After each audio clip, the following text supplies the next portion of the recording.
My name is Eric Hause, Hause, and I am the founder and publisher of the local LGBTQ media Outwire 757. And we've been doing that for about 3 years now.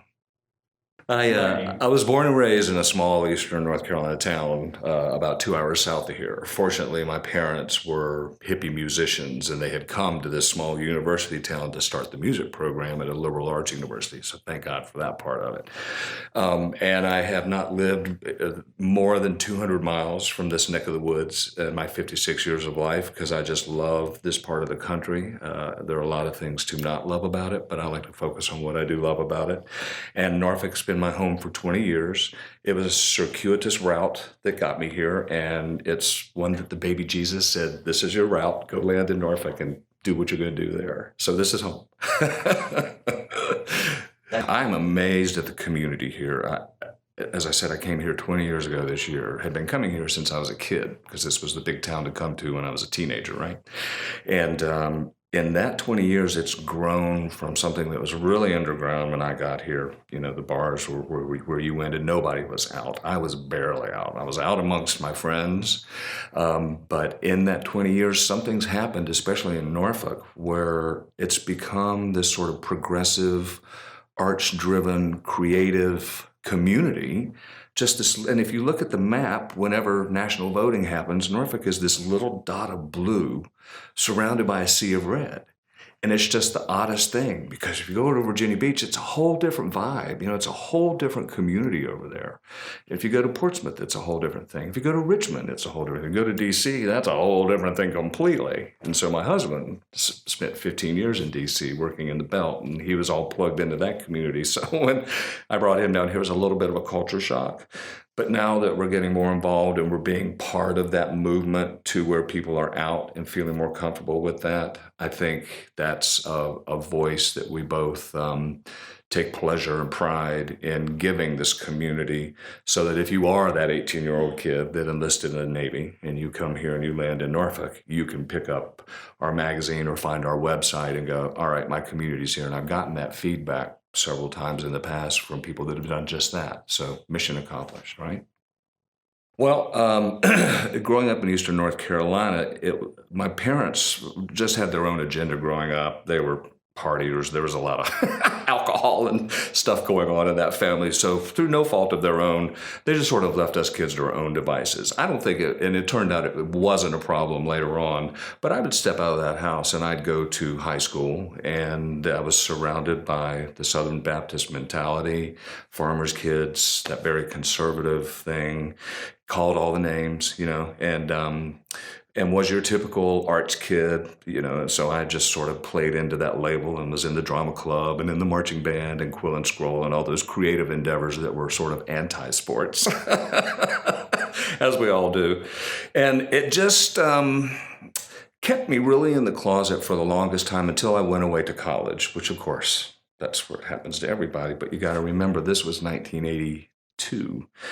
And right on the heels of me leaving this small town and going away to college at a liberal arts university in North Carolina, UNC Greensboro, the AIDS crisis started.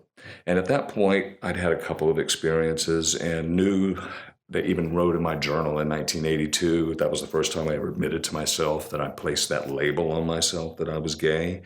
But even then, the AIDS crisis forced me right back in. And instead, I threw myself into my schoolwork. I got engaged to a heterosexual woman. We had all plans to get married. And then right before graduation, as we were planning the wedding, we both just sort of looked at each other and we knew something was wrong, but there was no anger. There was no resentment. It was just a quiet conversation where we both said, I don't think we need to see each other anymore. This was 1986. 2 months later, I met the guy I was going to be with for the next 6 years. So one door closes, another opens. Problem was, he was deeply in the closet, and I was pushing out as hard as I could because I was out of school. I was on my own. I came home one weekend. My mother asked me if I was gay. She said, "What the hell took you so long? I've known this forever. Don't ask me how because I don't want to embarrass you." But she was so supportive. And in that moment, I went, now I'm going to be completely out. Now the rest of my life is going to be pushing that door all the way open and living my truth and my honesty no matter where I go. And it's been a process ever since. But in that time, I've come to be very comfortable with myself, to do away with most of the shame that comes with that. But I think that's a lifelong process for everybody, and I don't think I don't think there's an easy way around that other than to just get your head around it. And married to a wonderful man I've been with for 16 years, and I'm president of our civic league in our little conservative neighborhood, and no one blinks, and we have people over our house. We fly our rainbow flag proudly. We publish this beautiful magazine, and we're everywhere all the time at all gay events, and I love it because I think what coming out means, it doesn't mean just coming to terms with who you are. It's about coming to terms with how you express that to the world. And to live authentically is a load off. I think it's going to keep me alive for another 20 years. Makes me happy, makes me happy to be a gay in Norfolk in 2018. In my little hometown, there was one gay bar, and it was a paddock club called the Paddock Club. It was over on the wrong side of the tracks. I even, shamefully, my senior year in high school, I was so deeply in the closet, I was hanging around with a lot of straight guys, and one night they decided they wanted to go egg the gay bar, and I went with them and participated in that. And to this day, I thought, I wish I had been strong enough to rebel against that. But other than that, there was no sense of an LGBTQ community in my town other than those associated with the university. So this is where my parents played a big role, because my dad was a symphony orchestra conductor at East Carolina University, and he brought in a lot of famous performing artists and composers. One time Leonard Bernstein was a guest in our house, and I was like only 10, but I remember seeing him at this party with this beautiful pink ascot on. It was like 1972, open collar. He had a drink in one hand and a cigarette in the other, and he was just regaling everyone, and I thought, I didn't know that I was like him in terms of my sexuality. I just knew I wanted to be like him. So I think from that point on, I started asking my mom for ascots I could wear, So that was like my only real experience with LGBT community in that town. And that went on until I went to school in a larger city in the 80s. And that's where I really started to meet more and more gay people. Joined a fraternity there, and of course everyone was in the closet in this fraternity. It wasn't until 2 years after we graduated, I walked into this gay bar in Chapel Hill, and there's half my fraternity. I went, I knew it! So it was those kinds of revelatory experiences along the path that just sort of reinforced that it was okay to be that way, to a certain degree. I think for me, the hardest thing about the 80s is that I had to put everything on pause because I was terrified. No one knew anything about AIDS. I mean, no one knew anything. This was in the days when you could get it from a freaking toilet seat, right? And I thought that all the time. And it just pushed me back in and shut that door for probably 6 years. But as a result of that, I moved back to my hometown in the early 90s. And one of the first things I did when I got there, because at this point I knew people who were dying and had died, right? We all did if you survived that. And I moved back to spend some time with my parents who were getting older, sort of a stopping point on my path. And I wanted to also have that time with them to be who I was authentically and also just help them out. But there was no AIDS service organization in our little town. And so myself and a couple of other people, couple straight, couple gay, just got together and we just figured out how to do it. And we brought that agency, which is still active today, to Greenville, North Carolina in the late 80s, early 90s. And that was something that was a revelation for a lot of people. It caused a lot of people to raise their eyebrows. It caused a lot of people to get severely pissed off. And it caused a lot of people to be overjoyed. And that, to me, that gamut of emotions means we did something right. Yeah, we created a bright spot, So for me, coming out is a process, but part of the coming out process is those milestones along the way where you do have the courage to stand up in some form or fashion and go, I don't give a shit what you say. I'm going to do this because my community needs it. It doesn't have to be starting an ASO. It doesn't have to be marching in a parade. It could be just as simple as telling your best friend who doesn't know that you're gay that you are. All that takes courage. It's the same kind of courage. There's no difference between the courage in coming out to your family and the courage of starting an ASO in a small southern town, So I think that's the second part of the coming out process that not many people can articulate or maybe don't realize that's vital to that until they get much further along in their evolution, if at all, you know? And if you just come out to your family, that's good enough, right? Sometimes that's the best you can do, and I get it. Yeah. I have a friend currently that's going through this process. He was married, had 6 kids, big businessman in town. He was a Republican. And I knew of him for many years before I knew him. And just in the last year or so, he's come out. And that's been at the loss of his family, the loss of his business, the loss of his politics, the loss of his religion. He was involved in a very conservative local church.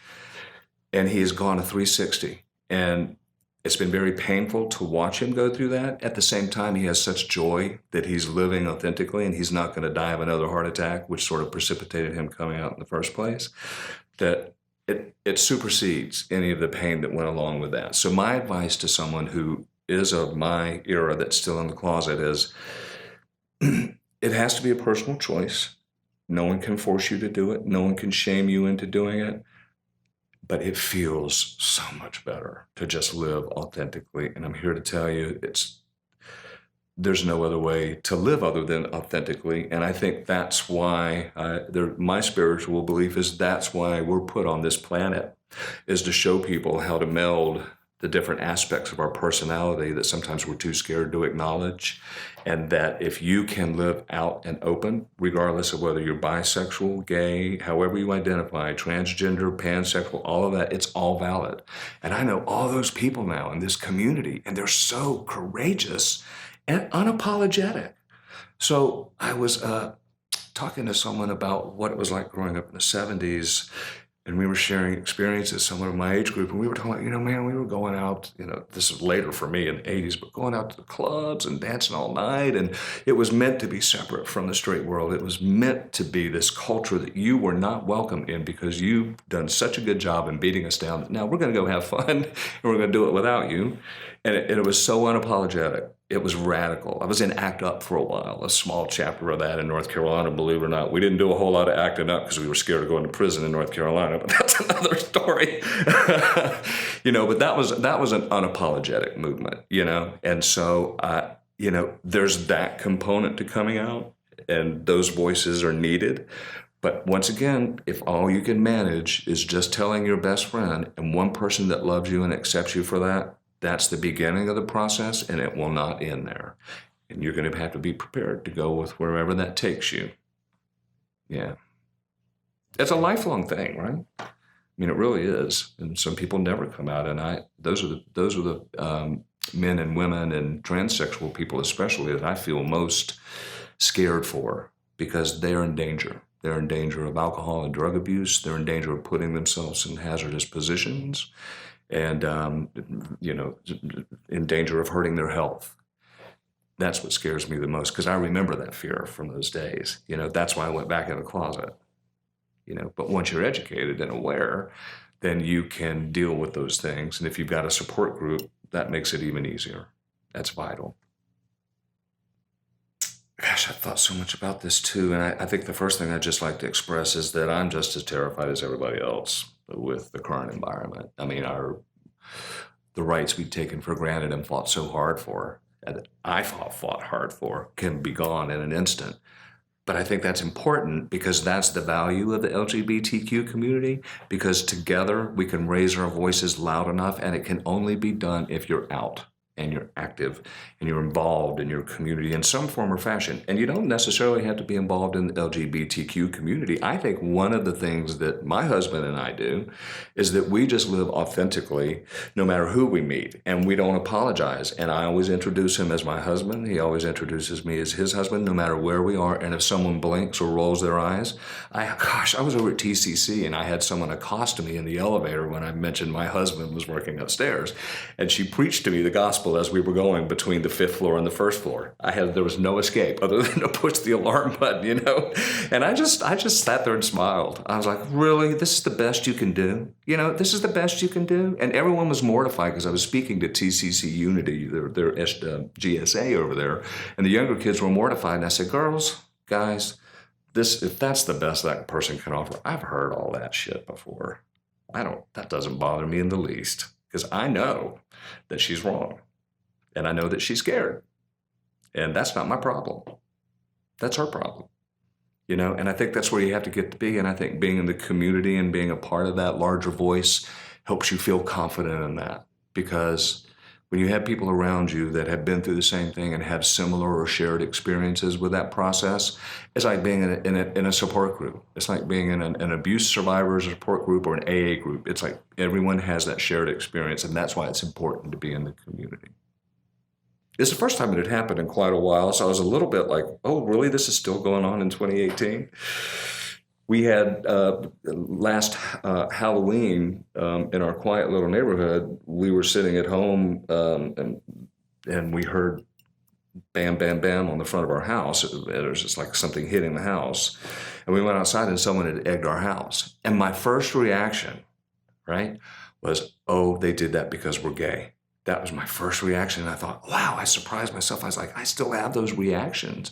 Turned out they hit several of the houses. They were non-discriminatory. They hit every house they could. It was kids. But it's amazing how that ingrained that reaction is, even at my age, where that's your first thought is, oh, crap, we need to call the police. This is a hate crime, You never get rid of it. Yeah. We're very, very gay ghettoized lately. Like tonight, we're participating with you at the panel. Tomorrow night, we're going out to Dining Out for Life. We're going to Clay's big birthday party for the Life Center with all our community tonight. It's like every week we have 5 or 6 things we go to. But at the same time, I'm working on a couple political campaigns for people that support local campaigns that support LGBTQ rights. One of them is a white, cis, straight, heterosexual guy. The other one is a lesbian friend of mine, but she's not campaigning on that. She's a technology guru. And so those are the kinds of voices that I also think we need to support, because if we isolate ourselves and limit ourselves just to the community, that's the other side of that coin, then we're not taking our voice and educating people in the world. So I think one of the things that we were talking about earlier, to live authentically no matter who you run into and be confident about that, takes a lot of the sting out of those kinds of things. And I think that's why the LGBT community, since I was a kid, has spring forward in such huge leaps and bounds, because it's been like television programs, it's been people just coming out and living authentically in whatever community they're in, and taking the mystique and the danger and the fear out of that, to a certain degree. I mean, I'm sure if you went to, let's say, a small West Virginia town that went all red during the Trump election, I'm sure all the gay people have fled there, because there's nothing for them there. And all those people are left with is that giant vacuum that they lived in their entire lives, that is that form and fashion of thinking of the world. They don't have any exposure. I've had several people in my life tell me, when I found out you were gay, I was so shocked. And I said, why? Does it change who I am? Does it change the way I express myself with you? I've never tried to come on to your husband or anyone in your family. I'm not a child molester. You've welcomed me in your house. What's changed? And they go, oh, nothing. And I have to say, honestly, I've never had the experience other than high school of someone being overtly abusive to me in any form or fashion because I was gay, other than the name calling, and I feel fortunate to have, and the elevator experience at TCC, but I've been fortunate to sort of get through life in a way that has moderated that thing. And I know there are people in the community that have had much more intense experiences along those lines. I mean, I know transgender people in this community who've had the crap beaten out of them multiple times. I mean, they're the most in danger right now. There's so much hatred towards that community. And I hang out with tons of transgender people, like Shannon's husband. He's a delightful person, and there's so many of them in this community. A lot of them are in the military, and they're fighting for their lives right now. This guy who's on the cover of our magazine, Terry McLean, he's one of the first people to transition in the military. He's been in it since he was 18, and now he's halfway through his transition, and he's having to, this is him right here, and this is his beautiful wife, and this is our transgender drag queen legend. the community. So we were poking fun at marriage. Not poking fun. We were saying, hey, you know what? Y'all get married. This is how we get married, right? So we set up a mock wedding with Jennifer Warner as the officiant and our transgender man and his wife at a warehouse over here. And we had a big reception and we photographed it. It was great fun. So those are the kinds of things that I feel proud to do because it opens people's eyes. And these go in we don't just go in go bars, these gay bars, these go all over in allied businesses, gay owned and operated businesses where a lot of straight people pick them up. And I've had a lot of people comment on them going, wow, that raised my eyebrows. I'm like, good, because we're not doing things the way you want us to do them. We're like every other minority community in the world. We have customs, we have traditions.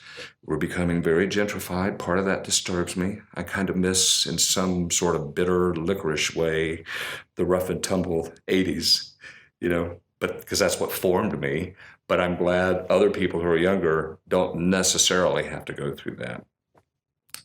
And I think the more eyes we can open, the easier it becomes for succeeding generations to, when you want equality, there's a certain mainstream requirement to that says, all right, you will assimilate in some degree or fashion. I'm trying to make sure that doesn't happen here in Norfolk. Yeah. But it's a community effort. I mean, it really is. Yeah. So you landed in the right place. I know we're not Brooklyn, but when I was in college, I remember this bumper sticker, and I actually had it on my car. And the bumper sticker said, "Think globally, act locally." So you may remember that saying. And it was quite the buzz term back then. It applied to everything from environmental issues to women's issues. It just was applicable to any struggle of any kind where we're trying to move our civilization forward. And so my husband, having spent time in D.C., and worked for the likes of Ted Kennedy and running in those circles on Capitol Hill, he's distraught over this whole thing with Trump. I mean, he literally can't even stomach some days getting up. And I'm like, Andrew, I get it. I mean, I get it. It could be gone any day, but we have to get up and we have to not think about that. We have to accept that it's going on. And then we have to make sure that this community that's going to be our home is insulated from that as much as possible, and that there's a loud enough voice and wall against that. Because this is where we live, this is where we make our home, this is where we have our friends, this is where our remaining family is, right? Because we both lost parents and siblings, and we're at that age, where what's left is the community that you build, that's your family.